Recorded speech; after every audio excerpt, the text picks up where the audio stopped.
Assalamualaikum. This is Nizma and today I shall be discussing about Jean Piaget's cognitive development, or we can say Jean Piaget's intellectual development.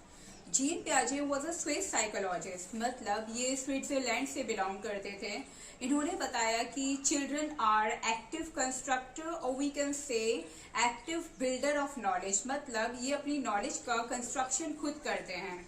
और according to him children are little scientist because they always try to do something innovative. ये हमेशा बच्चे क्या करते हैं, हमेशा कुछ नया करने की कोशिश करते हैं, कुछ नया सीखने की कोशिश करते हैं. एंड इन्होंने कहा कि बच्चे अपनी सराउंडिंग को एक्सप्लोर करते हैं, मतलब कुछ एक्शन कर कर, कुछ एक्टिविटी कर कर अपनी समझ का कंस्ट्रक्शन करते हैं, अपनी इंटेलिजेंसी को कंस्ट्रक्ट करते हैं, उसका निर्माण करते हैं. और इन्होंने बताया कि टीचर आर फैसिलिटेटर, मतलब टीचर जो है बच्चों को फैसिलिटी प्रोवाइड करता है, डिक्टेटर नहीं होता टीचर. मतलब बच्चे को, अगर शायद ये साइकोलॉजिस्ट मतलब जीन पियाजे ना होते तो आज भी हम बच्चे को मार कर या डांट कर पढ़ाने वाली टेक्निक का यूज कर रहे होते. तो इन्होंने कहा कि टीचर्स आर फैसिलिटेटर. टीचर क्या है, फैसिलिटी प्रोवाइड करने वाला है, बच्चे को सुविधा प्रोवाइड करने वाला है. और बच्चों को एक्टिव कंस्ट्रक्टर कहा है, जिसकी वजह से जीन पियाजे को हम रेडिकल कंस्ट्रक्टिविस्ट भी कहते हैं. पियाजे की जो थ्योरी है वो हमें बताती है कि बच्चे जो है वो एक मेंटल या कॉग्निटिव स्ट्रक्चर के साथ पैदा होते हैं, जिसको स्कीमा कहा जाता है. स्कीमा के बारे में मैं आपको बताऊंगी. और इनके जो ब्रेन है, मतलब इनका जो माइंड है, कॉग्निटिव मतलब संज्ञान, ब्रेन से रिलेटेड, पर्सन के ब्रेन से रिलेटेड. तो बच्चों का जो माइंड है वो प्रॉपर ग्रोथ अटेन कर रहा है, मतलब प्रॉपरली डेवलप हो जाता है 14 से 15 ईयर्स तक की एज में. तो जीन पियाजे ने हमें 4 एलिमेंट्स बताए हैं जिनके थ्रू हम बच्चों को और अच्छे से समझ सकते हैं. ये 4 एलिमेंट्स बहुत ज़्यादा इम्पोर्टेंट हैं. इनमें सबसे पहले इन्होंने बात की है मैच्योरेशन की, मतलब बच्चा अपनी मैच्योरिटी के हिसाब से सीखता है. फॉर एग्जांपल 2 साल का बच्चा सिंबॉलिक थॉट्स लर्न करना सीख जाएगा, राइमिंग्स लर्न करना सीखना शुरू कर सकता है, और भी कई सारी एक्टिविटीज उसके अंदर क्या होती है, मैच्योरिटी के हिसाब से डेवलप होती है. दूसरी चीज एक्टिविटी, मतलब कुछ ना कुछ करता रहता है जिससे वो अपनी समझ को कंस्ट्रक्ट करता है. थर्ड एलिमेंट जो है दैट इज सोशल इंटरेक्शन. इसको इन्होंने बहुत ज़्यादा इम्पोर्टेंस नहीं दी है. और फोर्थ जो है इक्विलिब्रेशन, जिसके बारे में हम बात करते हैं. So assimilation generally means adding new information, मतलब अपने स्कीमा में नई इन्फॉर्मेशन को ऐड करना. एक दिन क्या होता है, एक बच्चा व्हाइट कलर की काव देखता है, तो मतलब उसको व्हाइट कलर की काव का पता है कि हाँ उसके माइंड में, उसके ब्रेन में स्कीमा बना हुआ है, स्ट्रक्चर बना हुआ है कि हाँ काव व्हाइट कलर की होती है, इसकी 2 सींगें होती हैं, ठीक है. फिर एक दिन क्या होता है, वो देखता है ब्राउन कलर की काव को, तो एक मतलब बैलेंस में हो उसका जो स्कीमा है, या जो भी मेंटल पैकेट्स जो है वो एक बैलेंस में, एक स्ट्रक्चर बना हुआ है कि हाँ ये भी काव है, ये भी काव है. फिर एक दिन क्या होता है, वो देखता है बफेलो को, तो कहता है ये भी ब्लैक कलर की काव हो सकती है. तो अब कोई इसको बताता है कि ये काव नहीं है, ये क्या है, ये बफेलो है, इसके जो थॉर्न्स होते हैं वो मुड़े हुए होते हैं और ये ब्लैक कलर की होती है. तो क्या हुआ, उसके माइंड में डिसइक्विलिब्रियम, मतलब बैलेंस की कंडीशन नहीं रही, बैलेंस बिगड़ गया.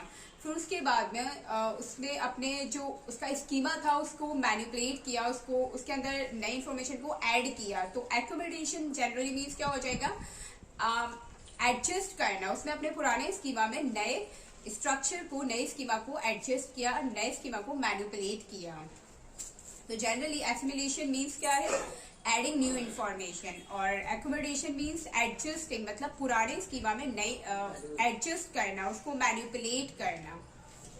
पियाजे ने बच्चों के कॉग्निटिव डेवलपमेंट के लिए 4 स्टेजेस के बारे में बताया है, मतलब बच्चों का जो संज्ञान है वो इन 4 स्टेजेस में पूरी तरीके से क्या हो जाता है, डेवलप हो जाता है. तो जिनको हम शॉर्ट में बोल सकते हैं SPCF. S stands for sensory motor, मतलब 0 से लेकर 2 साल तक की एज में, मतलब पैदा होने से लेकर 2 साल तक की एज में बच्चे में क्या क्या चेंजेस आएंगे, क्या क्या उसके अंदर ग्रोथ होगी, डेवलपमेंट क्या क्या आएगा. और उसके बाद बताई है इन्होंने प्री ऑपरेशनल, मतलब 2 से लेकर 7 साल तक की एज में इनके अंदर क्या चेंजेस आएंगे. उसके बाद में इन्होंने बताई है कॉन्क्रीट ऑपरेशनल, मतलब 7 से लेकर 11 साल तक की एज में बच्चों में क्या क्या डेवलपमेंट होगा या क्या क्या बदलाव आएंगे। उसके बाद में इन्होंने बताई है 11 से लेके 14 या 15 इयर्स की, जिसको जनरली हम टीनेजर या फिर एडोलेसेंस की स्टेज बोलते हैं। तो इनके हिसाब से बच्चा जो है एडोलेसेंस तक आते आते अपना पूरा जो उसकी ब्रेन की या जो उसकी मेंटल स्ट्रक्चर है, जो ब्रेन है, वो पूरी तरीके से डेवलप हो जाता है। तो सबसे पहले हम बात करते हैं सेंसरी मोटर स्टेज की, जो कि 0 से लेकर मतलब पैदाइश से लेकर 2 साल तक की एज होती है।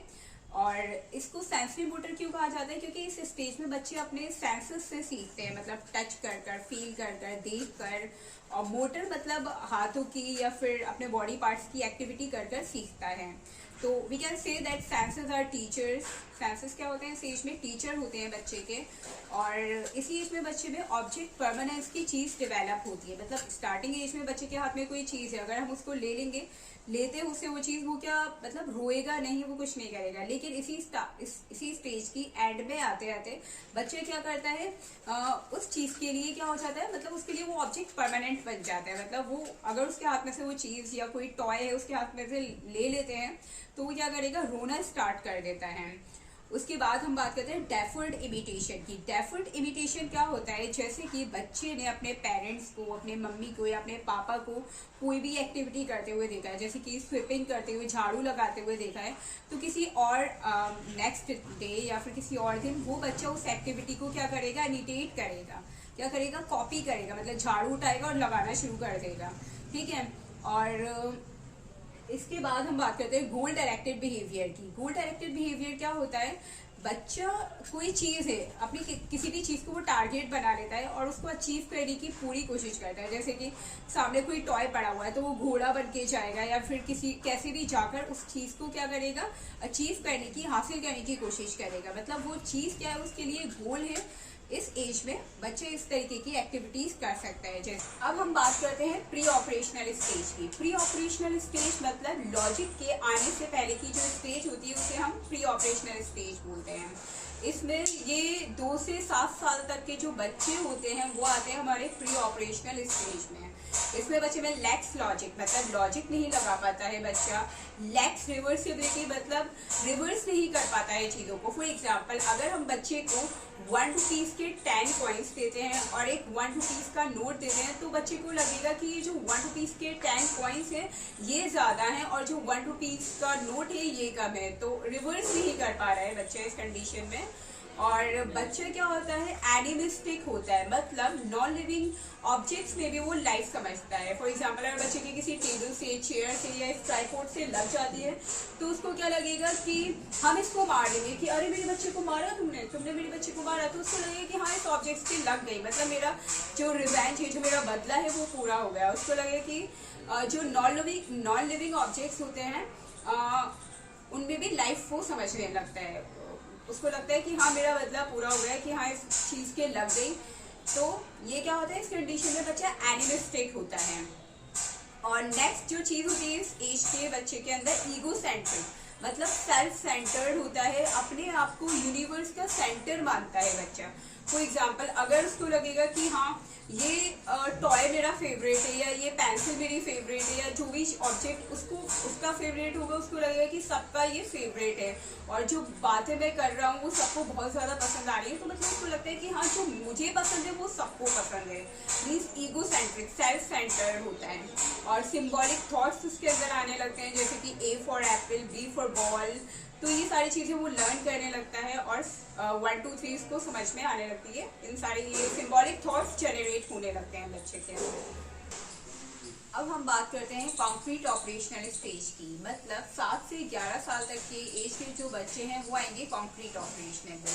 कॉन्क्रीट ऑपरेशनल मतलब यहाँ पे बच्चों का लॉजिक जनरेट होना शुरू हो जाता है मटेरियलिस्टिक चीज़ों के लिए, जैसे कि जिन चीज़ों को वो टच या फील कर सकते हैं। इंडक्टिव रीजनिंग, मतलब इंस्टेंसेस के थ्रू हम बच्चों को समझा सकते हैं। फॉर एग्जाम्पल, अगर हमने बच्चे को नाउन की डेफिनेशन समझा रहे हैं तो हम बच्चे को पहले इंस्टेंस दें और उसके बाद में डेफिनेशन को क्लियर करवाएं, तो उसके अंदर क्या हो जाएगा, एग्जाम्पल्स के थ्रू वो सीखना स्टार्ट कर देगा। और मतलब कॉन्क्रीट या मटेरियलिस्टिक चीज़ों को वो इजीली समझना, मतलब उन चीज़ों के लिए उसके अंदर लॉजिक स्टार्ट होना, लॉजिक आना शुरू हो जाएगा।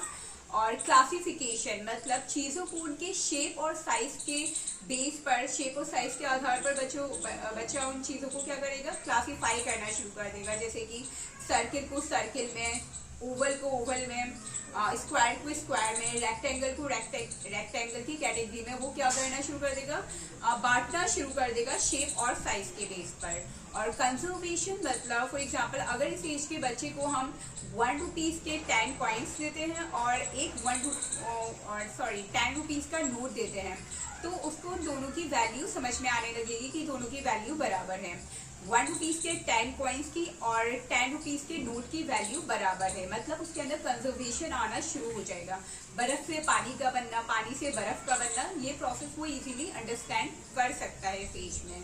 और सीरिएशन मतलब सीरीज में लगाना स्टार्ट कर देगा, जैसे कि असेंडिंग और डिसेंडिंग ऑर्डर में चीज़ों को लगाना शुरू कर देगा, छोटे से बड़ा, बड़े से छोटा। तो ये चीज़ें वो कॉन्क्रीट ऑपरेशनल स्टेज में उसके अंदर जनरेट होना शुरू हो जाएगी। अब हम बात करते हैं फॉर्मल ऑपरेशनल की। फॉर्मल ऑपरेशन मतलब जनरली 11 साल से ऊपर के जो एजेस के बच्चे होते हैं, या फिर 11 से 15 साल तक के जो एजेस के बच्चे होते हैं, वो आते हैं हमारे फॉर्मल ऑपरेशनल में। तो इसके अंदर बच्चों में मतलब इस एज में बच्चों के अंदर क्या एब्स्ट्रैक्ट चीज़ों के लिए, मतलब जिन चीज़ों को हम सिर्फ हमारी इमेजिनेशन में, हमारे आइडियाज़ में है जो चीज़ें, उन चीज़ों के लिए बच्चों के अंदर लॉजिक आना स्टार्ट हो जाएगा।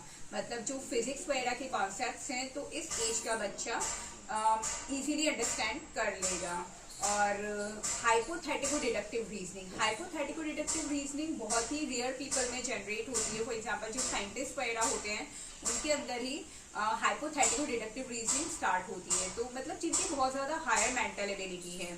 और डिडक्टिव रीजनिंग मतलब डेफिनेशन के थ्रू बच्चा सीखना स्टार्ट कर देगा। जो फॉर्मल स्टेज मतलब 11 से 15 साल तक के जो बेसिकली जिन्हें हम टीनेजर या फिर एडोलेसेंस वाली जो एज के बच्चे होते हैं वो इसके अंदर आते हैं। पियाजे हमें बताते हैं बच्चे की सोचने का अमाउंट एक एडल्ट के सोचने के अमाउंट के जितना मतलब बराबर होता है, मतलब क्वांटिटी बराबर होती है। जितना एक एडल्ट सोच सकता है उतना ही एक बच्चा भी सोच सकता है, लेकिन इनका काइंड अलग होता है। जैसे कि कोई एडल्ट है वो अपने फाइनेंशियल कंडीशन के बारे में सोच रहा हो, या फिर कुछ जो प्रॉपर्टी या फिर जो फैमिली मैटर्स के बारे में वो सोचता है। तो बच्चा क्या होता है, बच्चा अपने टॉय के बारे में कि अरे इसको क्या हुआ, तो अमाउंट तो जितना एक बड़ा सोच रहा है, जितना एक एडल्ट सोच रहा है उतना ही एक बच्चा सोचता है, लेकिन उनका काइंड डिफरेंट होता है। जो एडल्ट है वो अपने फाइनेंशियल कंडीशन के बारे में या फैमिली मैटर के बारे में सोचता है, और जो बच्चा है वो अपने टॉय के बारे में, अरे इसको क्या हुआ। तो मतलब इन्होंने कहा कि बच्चे के सोचने का अमाउंट बराबर है, जितना एक बड़ा सोच सकता है उतना ही एक बच्चा सोच सकता है, लेकिन काइंड अलग होता है। बच्चे एडल्ट अपने फाइनेंशियल स्टेटस के बारे में या फाइनेंशियल कंडीशन के बारे में सोच रहा है, बच्चा अपने टॉय के बारे में या अपने किसी और चीज़ के बारे में वो सोच रहा होता है। तो kind is different but amount is same.